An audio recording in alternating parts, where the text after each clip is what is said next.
কি কপাল আমার! এত কাজ করি সারাদিন, ভাগ্যের চাকা যেন ঘুরতেই চায় না।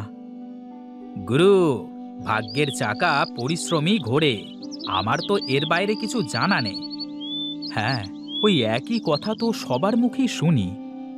আমার কি মনে হয় গুরু, আমাদের এমন কিছু করা উচিত যাতে করে আমরা তাড়াতাড়ি অনেক টাকা উপার্জন করতে পারি। কি এমন কাজ? কি কাজ করলে অল্প সময়ে বেশি টাকা পাওয়া যাবে? আরে কি যে বলো গুরু, তুমি হলে আমার গুরু।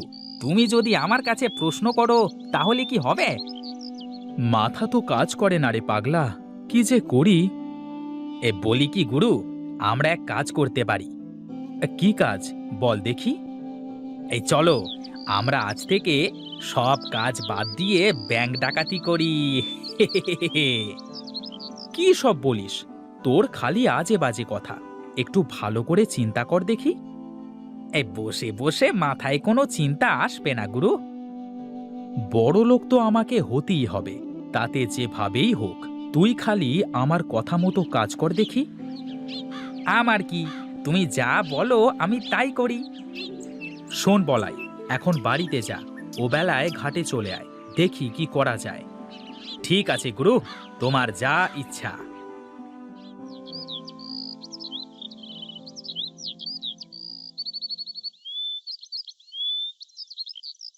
কি গিন্নি, বসে আছো যে? এখন আসার সময় হলো তোমার?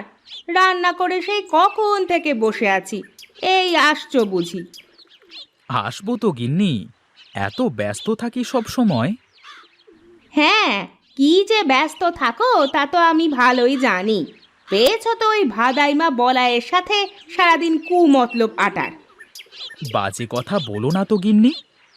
হ্যাঁ, আমি যা বলি তা তোমার কাছে বাজে কথাই হয়ে যায়। এখন এসো, কটা খেয়ে আমাকে উদ্ধার করো। আমার তো আর তোমার মতো ঘুরে বেড়ালে চলবে না, অনেক কাজ পড়ে আছে। বলি শোনো গিন্নি, এত চিন্তা করো না। একদিন দেখবে আমরা কত টাকার মালিক হই। হ্যাঁ হ্যাঁ, তা দেখা যাবে, যেদিন হবে সেদিন বলবে। আহা, তোমার হাতের রান্না মনে হয় অমৃতের স্বাদ। আহা, কি রসের কথা! সেই তো 3 বেলা ডাল ভাত ছাড়া কিছু জুটাতে পারো না, আবার এমন ভাবে বলছো যেন বিরিয়ানি রান্না করেছি। তোমার হাতের এই ডাল সিদ্ধই তো বিরিয়ানির থেকেও সুন্দর হয় গো গিন্নি। শোনো শোনো, খুব তাড়াতাড়ি আমাদের সুখের দিন আসবে।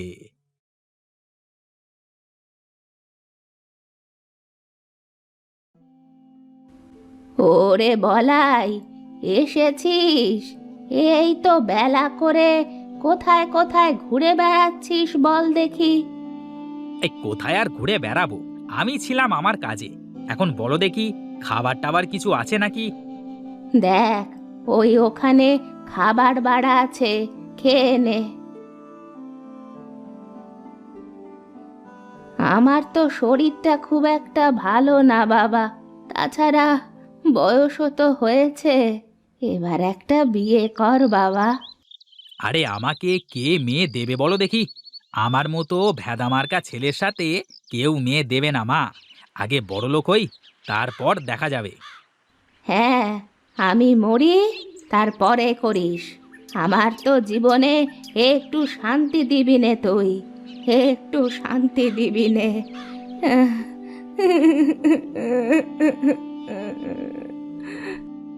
এই দেখো মা, প্রতিদিন এক কথা শুনতে আমার ভালো লাগে না। আমাকে আর একটু সময় দাও।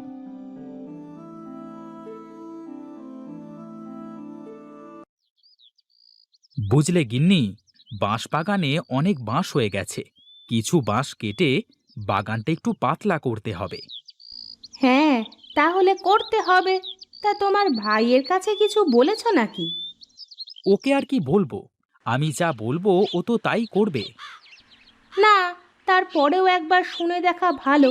তা না হলে আবার পরে বলবে যে তুমি ওকে না বলেই এটা করে ফেললে। হ্যাঁ দেখি, ওর সাথে দেখা হলে বলে দেখব। এজন্য দাটা ধার নিয়ে রাখলাম, বেশ কিছু বাঁশ বিক্রি করা যাবে। যা ইচ্ছে করো, কিন্তু সাবধান, দুটো কথা যেন না হয়। আমার আবার মানুষের সাথে অযথা ঝগড়া চেঁচামেচি করতে ভালো লাগে না। ঠিক আছে গিন্নি, তুমি ওসব নিয়ে চিন্তা করো না তো। দেখি, যাই, আমি একটু মাঠ থেকে ঘুরে আসি।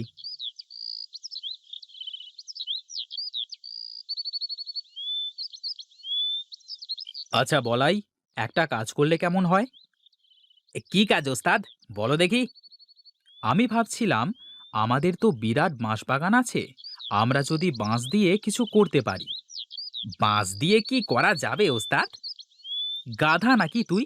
বাঁশ দিয়ে তো কত কিছু বানানো যায়। হ্যাঁ, তা করা যায়, কিন্তু এগুলো বানাবে কি করে? শোন শোন, আমি বাঁশের ঝুড়ি বানাতে পারি, তুই বাঁশ দিয়ে কিছু বানাতে পারবি না? এই শোনো শোনো, সারাদিন ধরে ওই একটা ঝুড়ি বানিয়ে তা বিক্রি করে কয় টাকা তুমি পাবে শুনি? তাও তো মন্দ বলিসনি। আসলে মাথায় কোনো কিছু কাজ করছে না, কি যে করি। এই বলি কি, আমরা একটা কাজ করতে পারি ওস্তাদ। বল দেখি, কি বলতে চাস তুই? আমরা তোমার বাগানের বাঁশ দিয়ে নদীতে যদি একটা সাঁকো তৈরি করে দিই, আর যারা আমাদের এই সাঁকো দিয়ে নদী পার হবে তারা সবাই আমাদের টাকা দিয়ে পার হবে, তাহলে কেমন হবে? তাতে তো অনেক বাঁশ লাগবে, আর এলাকার মানুষ কি আমাদের টাকা দিয়ে সাঁকো পার হবে? শোনো ওস্তাদ, ওই দেখো, সবাই তো নৌকা করে নদী পারাপার হয়, তাহলে তারা তো মাঝিকে পয়সা দিয়ে পার হচ্ছে, তাই না? হ্যাঁ, তা অবশ্য ঠিক। তাহলে তো সবাই খুব সহজেই এপার ওপার যেতে পারবে। হ্যাঁ ওস্তাদ, তাছাড়া আবার বলছি কি, একবার শুধু সাঁকোটা তৈরি করতে পারলে তারপর বসে বসে শুধু টাকা গোনা। বাহ, তোর মাথায় তো বুদ্ধি আছে রে পাগলা। হ্যাঁ, আমি কার শিষ্য সেটা দেখতে হবে তো নাকি? বেশ বেশ, চল চল দেখি, আমরা বড় ভাইয়ের সাথে কথা বলে দেখি সে কি বলে। বাঁশ বাগানে তো তারও ভাগ আছে। এই চলো ওস্তাদ, চলো।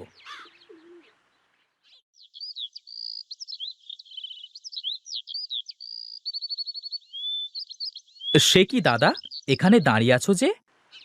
আহ, কিছু বাঁশ কেটে বাগানটা একটু ফাঁকা করতে হবে, তাই দেখছিলাম আর কি, কোথা কোথা থেকে বাঁশ কাটা যায়। তাহলে তো ভালোই হলো ওস্তাদ, আমাদের কাজ আরো সহজ হয়ে যাচ্ছে। কি রে, তোদের আবার কি কাজ সহজ হবে? বলছি দাদা, তোমার কাছেই যাচ্ছিলাম, তা তোমাকে এখানেই পেয়ে গেলাম, ভালোই হলো। কি বলবি বল দেখি, শুনি। আমরা ভেবেছি, আমাদের তো বাঁশের বাগান আছে, আমরা নদীতে একটা সাঁকো তৈরি করব। হ্যাঁ দাদা, এই কাজ করতে পারলে আমাদের অনেক লাভ হবে। তোদের মতলব কি বল দেখি? তোরা কি জনসেবা করতে লাগছিস নাকি? সামনে কি ভোটে দাঁড়াবি নাকি? আরে দাদা, কি যে বলো, আমি কেন ভোটে দাঁড়াতে যাব? আমি তো ব্যবসা করব। ব্যবসা? সাঁকো দিয়ে কিভাবে ব্যবসা করবি? হ্যাঁ দাদা, বলি, সারা দিন এপার থেকে ওপার, ওপার থেকে এপার, কত মানুষ যাওয়া আসা, এখন সবাই তো নৌকা করেই যাওয়া আসা করে, তাই না? হ্যাঁ, তা করে। এই জন্যই তো আমরা আমাদের নিজের খরচে সাঁকো বানাবো, আর যারা যারা আমাদের সাঁকো দিয়ে পার হবে তারা তারা আমাদের টাকা দিয়ে পার হবে। না ভাই, তোদের এই উদ্ভট চিন্তায় আমি নেই ভাই। আমি আমার ভাগের বাঁশ নষ্ট করতে দেব না। তোদের ইচ্ছে হলে রমেশের ভাগের বাঁশ দিয়ে করতে পারিস, আমাকে এসবের মধ্যে ডাকিস না। এই রে, দাদা তো কিছুই বুঝতেই চাইল না। আমি বলি কি ওস্তাদ, আমরা আমাদের কাজ করি, দাদা যখন দেখবে আমরা সফল হয়েছি তখন আমাদের সাথে চলে আসবে। ঠিক আছে, কাল থেকেই তাহলে আমরা কাজে লেগে পড়ি। চল, এখন বাড়িতে যাওয়া যাক।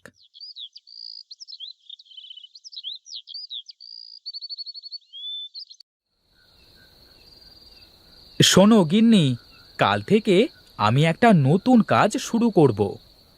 কি কাজ করবা বলো দেখি একটু শুনি। কালকে নদীতে সাঁকো তৈরি করব। তুমি সাঁকো তৈরি করে কি করবে শুনি? কেন, সবাই নৌকা পার হয়ে কেমন মাঝিকে টাকা দেয়, তেমনি আমার সাঁকো দিয়ে যারা পার হবে তারা সবাই আমাকে টাকা দিয়ে পার হবে। তোমার যা ইচ্ছে করো, আমার ওসব নিয়ে কোনো মাথা ব্যথা নেই। উঠে পড়লে যে? কি করব বলো তো?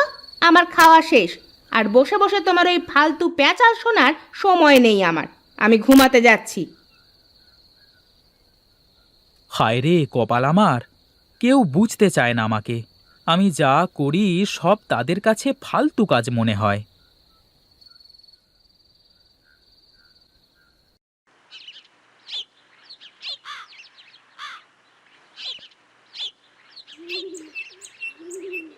শোন বলাই, আমি বাঁশ কাটতে থাকি আর তুই বাঁশগুলো গাড়িতে করে টানতে থাক। ওস্তাদ, বাঁশ সব কাটা শেষ হোক, তারপর একসাথে করে টানা যাবে, কেমন? ঠিক আছে ঠিক আছে, তাহলে বাঁশগুলো সব গুছিয়ে এক জায়গায় জড়ো কর।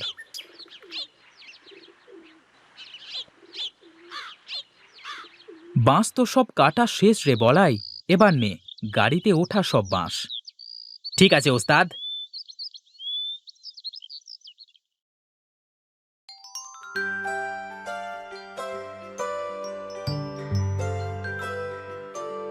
নে নে, এবার বাঁশগুলো সব নামিয়ে ফেলতে হবে।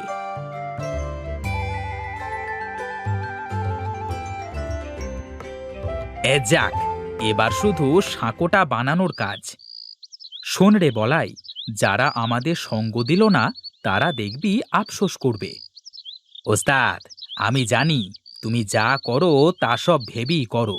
বুদ্ধিটা আমার হলেও এটা ভালো না মন্দ তা তো তুমি ভালো করে ভেবেছো, তাই না?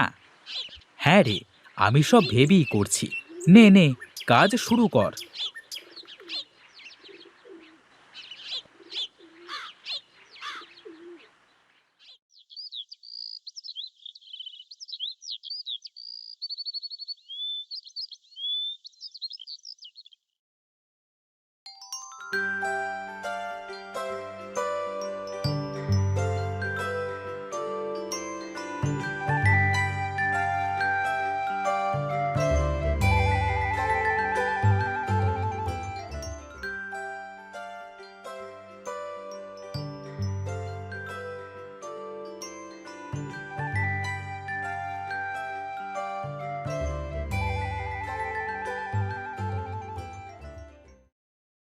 ওস্তাদ, কি বলেছিলাম, কাজ হচ্ছে তো?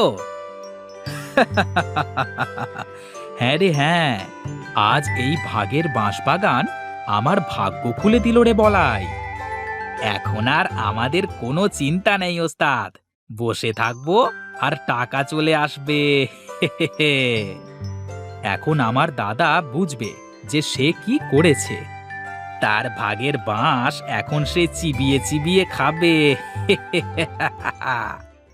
শোন বলাই, তুই বস, আমি গেলাম। তোর বৌদির জন্য গঞ্জ থেকে কিছু কিনে নিয়ে যাই। এখন তো আমার টাকার কোনো অভাব নেই রে। ঠিক আছে ওস্তাদ, যাও, আমি আছি।